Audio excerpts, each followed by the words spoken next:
miaravantsika rehetra namana ny mpanao gazety na soratra na mbava na antsary ny fiona takazao moa efa manamarika anareo efa fanotsika ihany efa misy zavatra lehibe zay tokony mara fampahafantarana dia miantsoanareo fono zay nanareo mihitsy aza no manao anay hoe mba meo anay ny mahakasika izany tamity dia anareo tena betsika manontany ka oza hoe alao tonga dia miaraka manao an'le izy toy zay sany mbofaray avy le izy nefa dia zava-dehibe tokony fantatry ny rehetra le izy.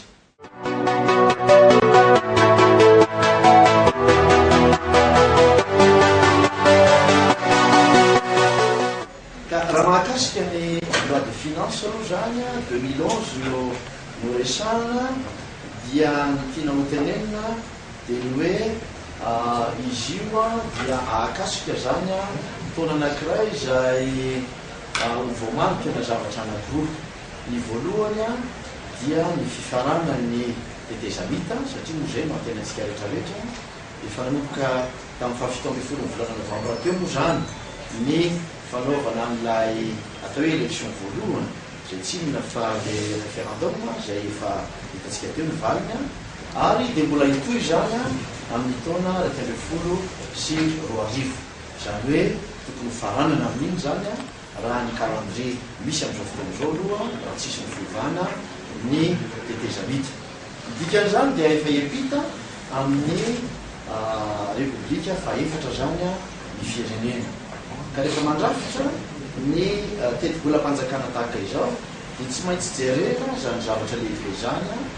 ahoana ny entimanana amin'ny tanana zany tetezamita zany ary ahoana koa ny atrehana sahady fahatongavan'ny repoblika faefatra. Zany mahatonga zany ao anatin'ny ity teti-bolam-panjakana ity ahitana ny teti-bola mahakasika ny fifidianana. Hitantsika eo le izy tonga dia lasa tety am-boalohany zany fa dia fifidianana eo amin'ny efatra eo no heverina ao anatin'izany ny fiodonana anankiroa amin'ny présidentielle raha tahiny ka misy izany. Misy mantsy milaza hoe anankiroa fotsiny ho tsy ampy le izy sy ny sisa tsy marina izany efa mangarara ozy ty zavatra ty azony rehetra jerena sy fantarina zany zavatra zany. Na izany tsy zany aza nefa dia misy ihany koa ireo programam-panjakana nefa fanjakana azy izay entina amidonana ny fanjakana amin'ny ankapobeny na ny gouvernementa na ny institution maro samihafa ary dia misy ihany koa ireo programa mpampandrosoana zay entina. Atsaroantsika efa natomboka tamin'ity taona 19 zany ny filoha fahefanavy tetezamita moa zany dia efa nanolotra ireo programa ngezabe anankiroa farafaratsiny ny tamin'ity taona ity dia ny fanamboarana hôpitaly manara-penitra na amin'ny toerana sivy efa nomboka zany zavatra zany ary misy ihany koa zany ny fanomezana ireo atao hoe fitaovana entina manatanteraka fanatanjahantena na plateau sportif na stady sportif izany zavatra izany. Ny fandeha koa zany amin'izao fotoana izao ao anatiny ihany koa nefa ny fanohizana ireo fanamboarana fototra maro samihafa ao anatin'izany ny fanamboarana lalana. Ny amin'ity taona 2024 ity zany dia nomariana manokana fanambarany ny filoha fahefanavy tetezamita zany fa dia isy ny fanamboarana reo antsona hoe logement sociaux. Misy vola tsy latsaky ny any amin'ny 100 lavitrisy ariary entina amin'izany ary dia misy ihany koa zany ireo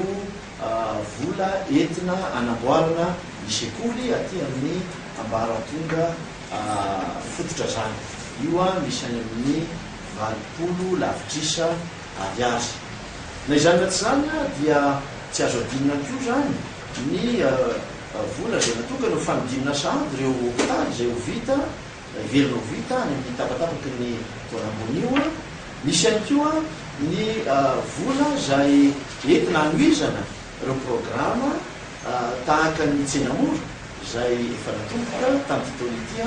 ary mbola hitarina soa mafisina amin'ny amin'ny taonambony zany ka izany rehetrarehetra zany dia anisan'ny programa mpanjakana daholo. Eo ihany koa moa zany ny fametrahana le antsoina hoe cantine scolaire any amin'ireo sekoly ambaratonga fototra zany zay any amin'ny faritra tena sahirana de sahirana tokoa. Ka zany rehetrarehetra zany zany no ataoko hoe zava-dehibe izay hitatsika ao anatin'ny tetivolam-panjakana. Ny tiako marinana dia mandeha foana ny raharam-panjakana, mandeha foana ny rahampandrosoana sy ny fampandrosoana na dia ao anatin'ny tetezamita azy. Zany zany no ahitatsika ao anatin'ity tetivolam-panjakana ity lay ataoko hoe programme de relance économique. Zany moa dia hitatsika taratra ao anatin'le fanampiana ny sehatra fambolena sy ny fiompiana. Ao anatin'izay zao dia tsy isy ny miaba ny alatseranana zany na droit de douane sy ny TVA mahakasika ireo fitaovana rehetra ilaina amin'ny fambolena sy ny fiompiana. Tahaka izany ihany koa zany ireo engrais na semence izay ilaina amin'izany. Zany dia tena famposehana mihitsy ny sehatra ny famokarana fambolena sy ny fiompiana. Ary hitanareo amin'izany fa raha miresatsika fambolena sy fiompiana dia mahakasika 20% eto Madagasikara zany zavatra zany. Eo ihany koa ny fanohizana ny fampandrosoana izay atao eo amin'ny lafiny fizahan-tany. Hitatsika taratra moa zany tamin'ity taona ity fa raha oharina tamin'ny taona lasa dia mitombo isan'ny mpizahan-tany ny Madagasikara na dia ao anatin'izao krizy zao ary isika. Izany dia mbola mitazonina ohatra amin'ity taona ity zany ilay tsy fanasiavana haba ilay antsoina hoe visa zany. Dia toy ihany zany amin'ity taona 2010 sy 2020. Zany lehibe anankiray izay anisan'ny fanapahan-kevitra ndraisin'ny fahefanavy ny tetezamita dia izay fampandrosoana entina eo amin'ny ny angovo. Ary io moa dia le antsoina hoe énergie renouvelable no tena voateny anatin'io. Fantatra moa zany dia hoe rehefa tena jerena ny seha-mpamokarana eto Madagasikara indrindra amin'ny lafiny indostria dia lafo ny vidin'ny angovo eto Madagasikara ary izany dia mahatonga atsika tsy dia tena afaka hifaninana loatra amin'ireo tany maro samihafa indrindra ireo tany manodidina atsika noho izany fahalafosany resaka angovo izany. Noho izany dia verina fa ho fampandrosoana indrindra ny lafiny industrie eto Madagasikara nefa na ny vahoaka sotrara moa zany dia afaka mahita tombontsoa amin'izany ny famposehana indrindra ny famokarana izany angovo renouvelable zany. Zany hoe ny industrie hydroélectrique, éolienne sy solaire zany indrindra no amposehana amin'izany zavatra izany. Ho an'ireo manisehatra io zany dia tsy misy ny droit de douane ary tsy misy koa ny akamaroany TVA zany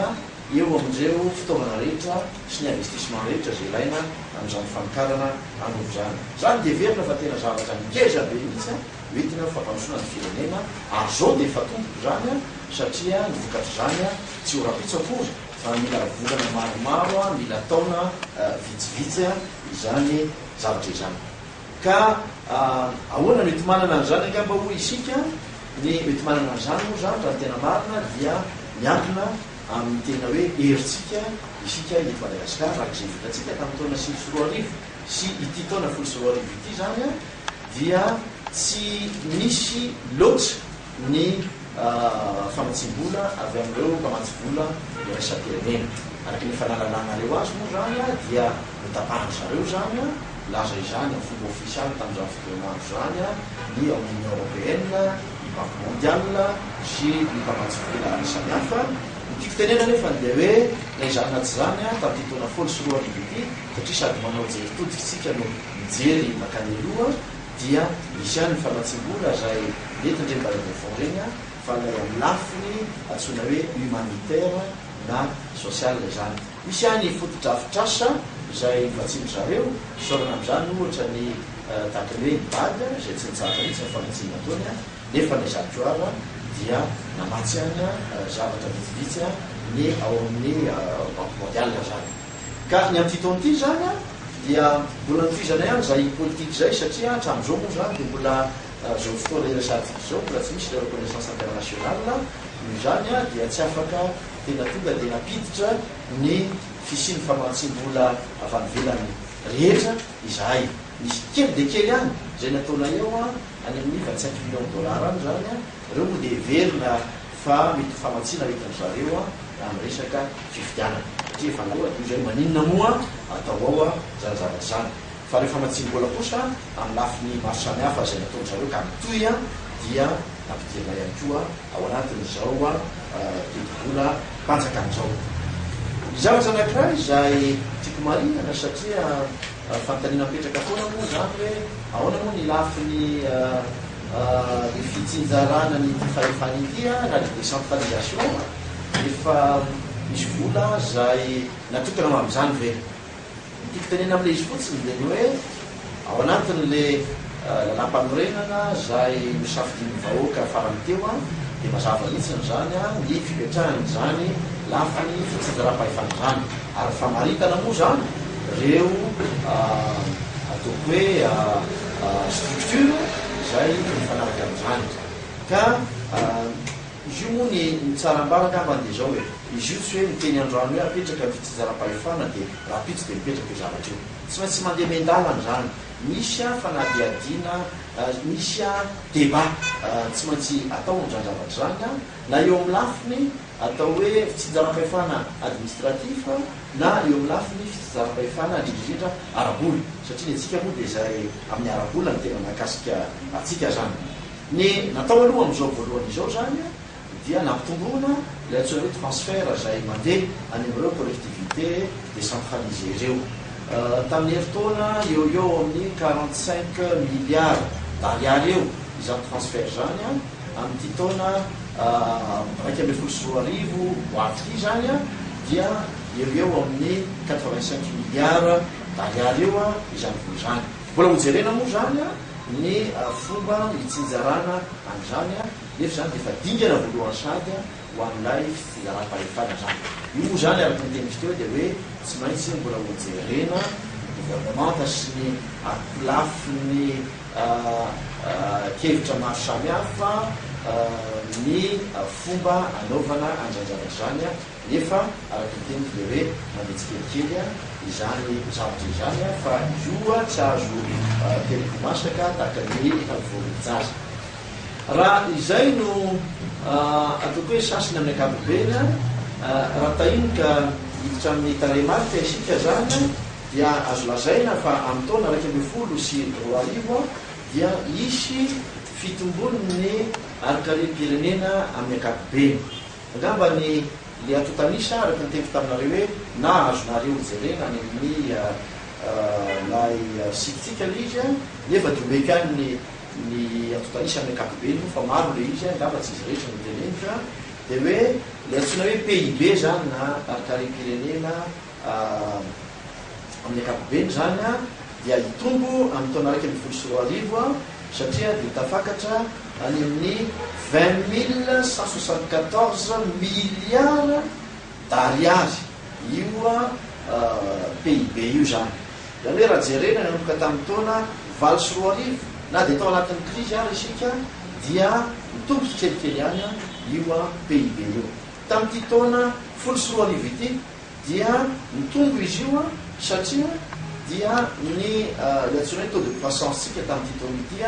dia mivinavinaina eo amin'ny 8.9 isanjato eo. Zany hoe tsy négatif akory zany tamin'ny 2009 izy dia négatif eo amin'ny moins 3,7 eo zany fa 0,6 izy tamin'ity taona 2024 ity ary vinavinaina ho 2.8 isanjato 2,8% zany ny taux de croissance amin'ny taona 2024 sy 2025 io. Ka raha hiteny angamitsika hoe fa ahoana moa no mahatonga an'izany rehefa jerena amin'ny ankapobeny zany dia isy fitombony ny arikarena eo amin'ireo secteur maro samihafa izay mahazatra. ao moa le hoe secteur primaire zay ao anatin'izany ny fambolena sy ny fiompiana dia everina fa la secteur agricole fotsiny raha isorona le famokarana azy sotran'izany dia hitovany roa isan-jato any ny secteur primaire amin'ny ankapobeny moa dia somary ohatran'ny mena kely izy satria io moa rehefa manao fampitahana dia mampitaha ny taona folo sy roa arivo am'raiky folo sy roa arivo tamin'ny taona iny nisy ireo volanitra tamin'ny bois de rose tsy hisy tsony zany zavatra zany dia ohatran'ny mena le izy raha eo fampitahana zany fa raha jerena eo amin'leo atao hoe asa fototry zay fambolena sy ny fiompiana dia mitombo zany amin'ny taona raiky folo sy roa arivo tahaka izany koa ny sehampamokarana hoe secondaire secteur secondaire io moa ny alalany olage dia hoe ny mine sy ny industrie zany dia izy fitombony betsaka mihitsy ao amin'ny lafiny fitrandrana ny arena ekipe-tany zay efa anisy alolarany matin'izany araky le afantarantsika azy ny QMM manitsimo sy ny entreprise na société Sherita atia atsinanana zany ka raha ny société Sherita atia atsinanana dia anomboka amin'ny taona raiky amin'ny folo sy roa arivo io le fitrandrana sy fanondranana ny tany atsimo zany le QMM dia efa nomboka tamin'ny taona faraparan-taona sivy sy roa arivo tamin'ny folo sy roa arivo dia efa nandeha zany zavatra zany ka tenaina fa isany amin'ny roa ambin'ny folo faingoeniny isan-jato any ny taux de croissance ao anatin'io secteur secondaire io tafakatrany amin'ny roanjato isan-jato mahery any any amin'ny secteur de mine fotsiny ao anatin'io secteur secondaire io ny fahatelo anatin'izany le secteur tertiaire dia secteur tertiaire moa zany dia antenaina fa isy ny fitombony any amin'ny roa faingo sivy isan-jato eo zany zany moa dia hitatsika taratra amin'ny fitombony le secteur hoe BTP bâtiment et travaux publics zany zay tarika fanamboarana trano le fanamboarana trano teo zao zay resatsika teo le logement sociaux zany dia misy fiatraikany amin'izany secteur amin'ny BTP zany misy fiatraikany ihany koa zany amin'ny secteur ny transport zao zavatra mazava hoazy satria misy fitaterana maro samihafa zay andeha isany koa moa reo programme anasa amina infrastructure efa anteniko hoe fanamboarana lalana fanamboarana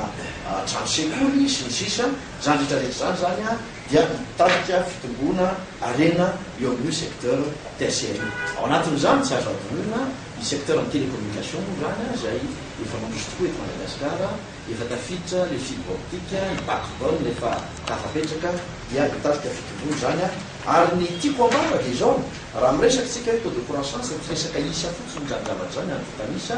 fa na dia projet sociaux azy no atao ohatra amin'ny hoe fanamboarana logement sociaux sy ny fanamboarana sekoly dia misy fiatraikany eo amin'ny lafiny économique foana izany zavatra zany misy fitombona asa ao zay ateraka reny zavatra reny misy fitombona vokatra ao ary zany miteraka an'io taux de croissance io ny zavatra anankiray zay lehibe koa izay fantanina apetraka reo foana moa zany dia hoe manahoana lay tany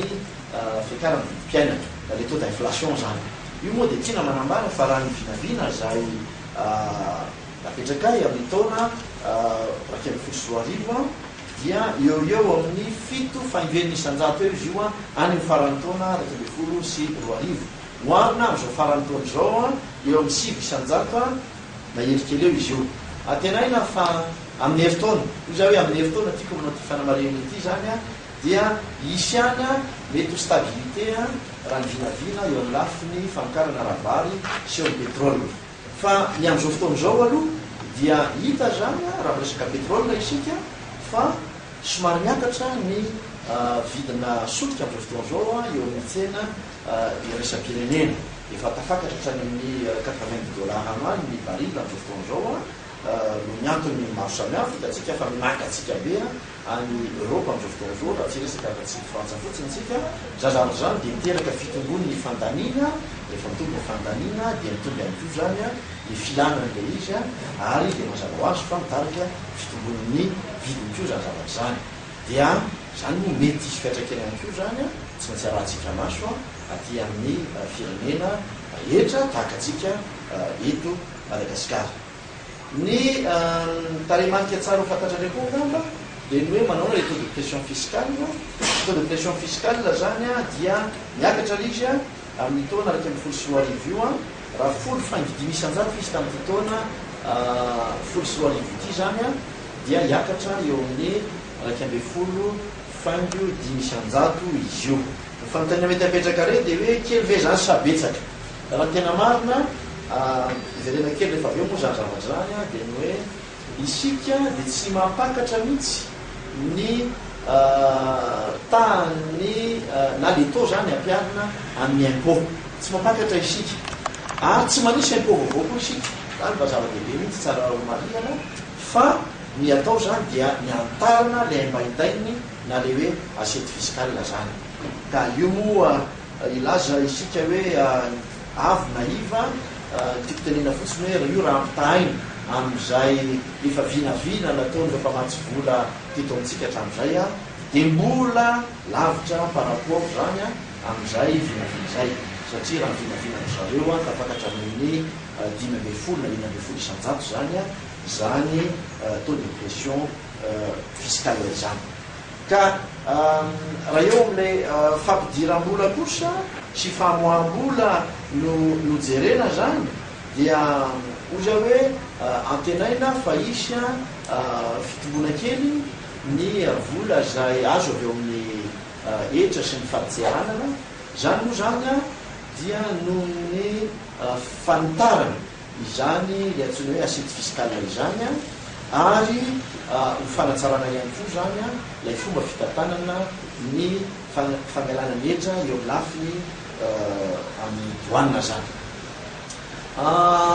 Misy zany zay fitombony zay eo amin'ny impôt eo amin'ny resaka douane, misy fiainana kely eo amin'le hoe ivelandreo miantony moa dia tiako teny hoe tamin'ny fotoana misy le vola zay miditra tamin'ny bois de rose ohatra tsy isy tsony zany amin'ny fitoan'ity dia hidina le izy